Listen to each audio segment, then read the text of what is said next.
आपने एक प्लॉट बेचा 50 लाख रुपए का, पैसा बैंक में आ गया और सोचा सब ठीक है, कोई इनकम टैक्स रिटर्न फाइल नहीं करी, और तभी आ गया इनकम टैक्स डिपार्टमेंट का लव लेटर, यानी नोटिस अंडर सेक्शन 148। हमें बताइए कि ये पैसा कहां से आया, वरना सेक्शन 148 के अंदर कार्रवाई की जाएगी। हमारे दोस्त हैं मिस्टर मिश्रा जी, आपको ध्यान है, उनके एक दोस्त हैं मिस्टर शर्मा जी, वो शर्मा जी को लेके आए और शर्मा जी ने यही सेम गलती करी। उन्होंने ना तो आईटीआर फाइल करी थी, ना कैपिटल गेन एक्सेम्पशन लिया अच्छे से, और ना ही कभी कैपिटल गेन अकाउंट स्कीम का नाम सुना, और रिजल्ट हुआ 25 लाख रुपए की टैक्स इंटरेस्ट और पेनल्टी का ऑर्डर उनके ऊपर इनकम टैक्स डिपार्टमेंट ने लगा दिया। तो ये गलती आप लोग ना करें, इसलिए ये वीडियो को ध्यान से देखिएगा, पूरा सुनिएगा, क्योंकि जमीन का लेन देन हर किसी के घर में होता है। नमस्कार दोस्तों, मैं हूं सी रसितानी और हम लोग इस यूट्यूब चैनल के ऊपर फाइनेंस और टैक्स को सिंप्लीफाई करके लेके आते हैं आप सभी के लिए रियल लाइफ केस स्टडीज और एग्जांपल्स। हालांकि हम लोग अपने एग्जांपल्स के अंदर नाम बदल देते हैं क्लाइंट्स के, कभी भी किसी क्लाइंट की पर्टिकुलरली डिटेल आपको यहाँ चैनल पे नहीं मिलेगी। आज हम बात करेंगे कैसे गलती की जो ज्यादातर लोग अमूमन कर जाते हैं। प्रॉपर्टी बेच देते हैं पर आईटीआर फाइल नहीं करते, या फिर आईटीआर फाइल करते हैं पर एग्जेम्पशन गलत क्लेम कर लेते हैं कैपिटल गेन्स के।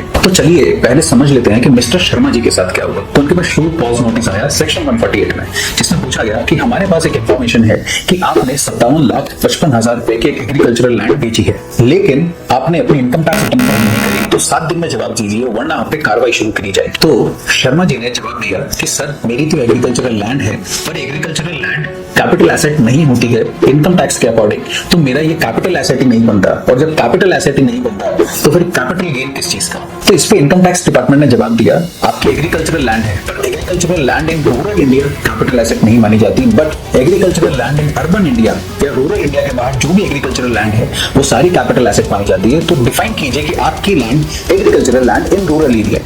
इस पे शर्मा जी ने जवाब दिया कि सर मेरी जो लैंड है वो जो सबसे नजदीक म्युनिसिपल ऑफिस है वहां से 8 किलोमीटर से ज्यादा की दूरी पे है। तो इस पे इनकम टैक्स डिपार्टमेंट ने फिर से जवाब दिया शर्मा जी प्लीज कानून थोड़ा सा ध्यान से देखिए, आपकी जो एग्रीकल्चरल लैंड म्युनिसिपल ऑफिस से नहीं, उस शहर की जो आखिरी म्युनिसिपल सीमा है, म्युनिसिपल लिमिट्स हैं, वहां से 8 किलोमीटर से ज्यादा दूर होनी चाहिए, तभी वो agricultural land in rural area मानी जाएगी।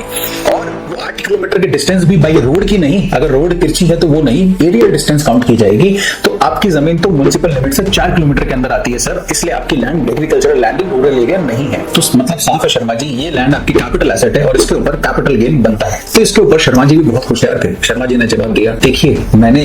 2 साल के अंदर अंदर अपनी एग्रीकल्चरल लैंड एक दूसरी बाई कर ली, वो भी 57-58 लाख रुपए की थी, और इसके अकॉर्डिंगली मेरे को सेक्शन 54B के अंदर एग्जेम्पशन मिलना चाहिए। तो इसके ऊपर इनकम टैक्स डिपार्टमेंट ने पूछा क्या आपने 2 साल बाद जब लैंड खरीदी तो उससे पहले जो आपके आईटीआर फाइलिंग की ड्यू डेट है उससे पहले कैपिटल गेन अकाउंट स्कीम में पैसा डिपॉजिट किया था? जिसका उत्तर था नहीं। शर्मा जी ने बोला नहीं, बट मैंने 2 साल में लैंड खरीद ली जो कि सेक्शन 54B के एग्जेम्पशन के लिए इंपॉर्टेंट है। बट यही शर्मा जी चूक कर गए। इनकम टैक्स डिपार्टमेंट ने बोला यहां तक तो ठीक है शर्मा जी कि आपने न्यू एग्रीकल्चरल लैंड खरीद ली और 2 साल में खरीद ली और पूरे 57-58 लाख रुपए की खरीद ली, तो वो भी कंफ्यूजन नहीं है, मगर आपने आईटीआर फाइलिंग की ड्यू डेट से पहले आपने लैंड खरीदी नहीं थी, तो आपको ये पैसा कैपिटल गेन अकाउंट स्कीम में डिपॉजिट करना चाहिए था, जो कि आपने नहीं किया। अब अगर आपने कैपिटल गेन अकाउंट स्कीम में पैसा आईटीआर फाइलिंग की ड्यू डेट से पहले जमा नहीं किया और ना ही उस डेट से पहले प्रॉपर्टी खरीदी, तो बाद में खरीदी हुई प्रॉपर्टी का एग्जेम्पशन आपको सेक्शन 54B के अंदर नहीं मिलेगा। यानी कि आपने लैंड खरीदी भी, पैसा भी लग गया, मगर ये एग्जेम्पशन हम आपको डिनाई करते हैं। इसके बाद क्या था, इनकम टैक्स डिपार्टमेंट के हाथ खुल गए, उन्होंने सीधा कैपिटल गेन कैलकुलेट करना शुरू किया। तो कैपिटल गेन जब कैलकुलेट करा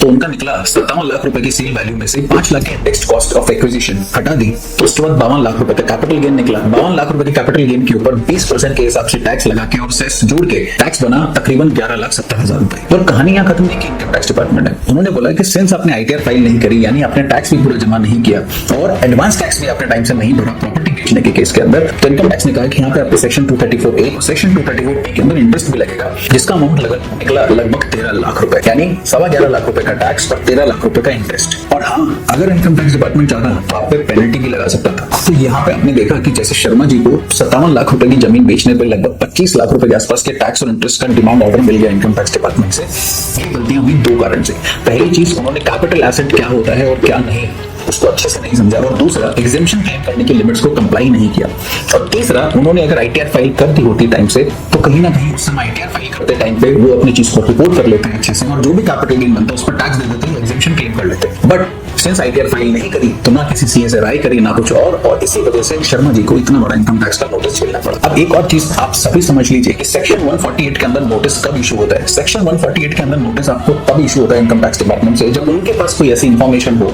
जो उनको लगता है कि आपने अपनी इनकम टैक्स रिटर्न में नहीं शो करी या फिर आपने अपनी इनकम टैक्स रिटर्न भरी नहीं, तो वो सिनेरियो के अंदर इनकम टैक्स डिपार्टमेंट आपको सेक्शन 148 के अंदर नोटिस भेज के आपकी वो साल की या उस फाइनेंशियल ईयर की असेसमेंट कर सकता है। और दूसरी चीज जो आपको ध्यान रखने की है कि सेक्शन 54B का एग्जेम्पशन मिलता है जब आपने कोई एग्रीकल्चरल लैंड बेची हो और उसके बदले में एग्रीकल्चरल लैंड अगले 2 साल के अंदर इंडिया में खरीद ली हो। ये एग्जेम्पशन मिलता है सिर्फ इंडिविजुअल्स को और एचयूएफ को। हाँ, हालांकि एनआरआईज भी इस एग्जेम्पशन को ले सकते हैं क्योंकि वो भी इंडिविजुअल कैटेगरी में आते हैं, बट वो एग्रीकल्चरल लैंड जो बेची है और जो खरीदी है वो दोनों इंडिया में सिचुएटेड होनी चाहिए और उस पे एग्रीकल्चर एक्टिविटी होनी चाहिए, तभी आप सेक्शन 54B का एग्जेम्पशन क्लेम कर सकते हैं। और अगर आपको आईटीआर फाइलिंग की ड्यू डेट से पहले लैंड नहीं मिले, आप नहीं बाई कर पाए, तो प्लीज अपना पैसा कैपिटल गेन अकाउंट स्कीम में डिपॉजिट करवा दीजिए और वहां से आपको लगभग 2 से 3 साल का समय मिलेगा जिसके अंदर आप फिर से एग्रीकल्चरल लैंड बाई करके वो एग्जेम्पशन क्लेम कर सकते हैं। अगर इस पूरे केस स्टडी से रिलेटेड आपके पास कोई भी क्वेश्चन है, आपके पास और कोई डिफरेंट तरह के केसेस हैं या आपके मन में और कोई सवाल है तो आप प्लीज कमेंट करके पूछें और इस वीडियो को लाइक और चैनल को सब्सक्राइब करना ना भूलें क्योंकि मैं सैयद अरशद आपके लिए लेके आता रहता हूँ ऐसी ही इंटरेस्टिंग रियल लाइफ फैक्ट्स और फाइनेंस की केस स्टडीज ताकि आप वो गलती ना करें जो बाकी सब कर रहे हैं और आप स्मार्ट बने। मिलते हैं अगले वीडियो के अंदर, तब तक के लिए बाय बाय, जय हिंद।